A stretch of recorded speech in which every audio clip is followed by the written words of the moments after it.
Korang nak tengok Jakarta Tanah Abang tak? Waktu bulan puasa.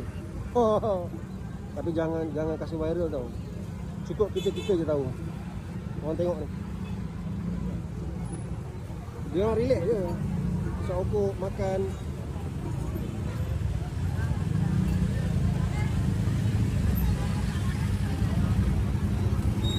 Nampak? Ini bulan puasa ya. 2 hari bulan 2 2026.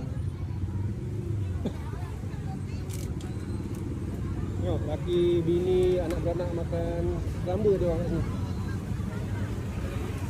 Memang betul dia orang ni Islam terbanyak, tapi Islam dia Islam KTP. Dipanggil kat sini Islam KTP.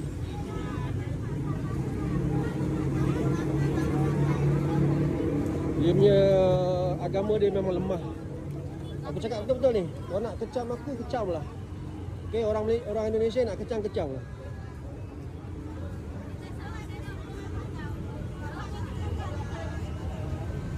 Tak ada sensitivity untuk menghormati bulan Ramadan langsung. Relax je makan.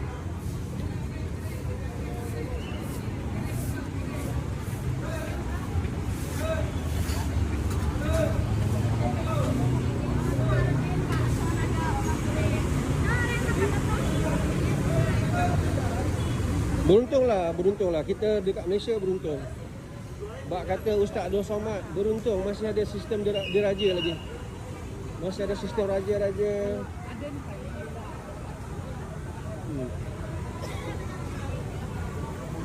Alhamdulillah, Malaysia alhamdulillah. Okey, Malaysia alhamdulillah.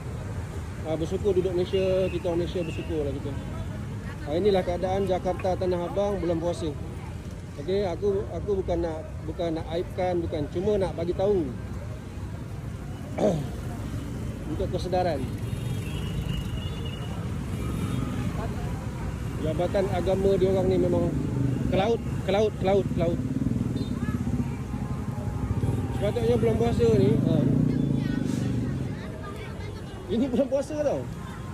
Aku datang sini tahun lepas, counter shock tengok dia orang ni. Tahun lepas lagi aku nak ambil video. Cuma tahun ni nak kena bagi tahu jugalah.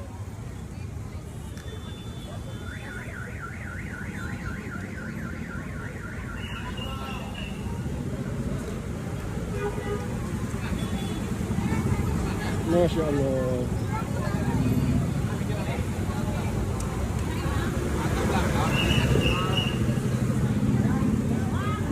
Sebab tu kat Indonesia ni banyak bala kau tak?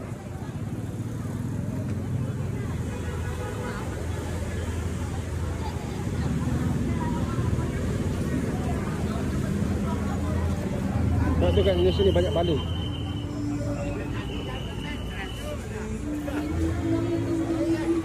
Okeylah, itu je lah. Itu sahaja. Assalamualaikum warahmatullahi wabarakatuh.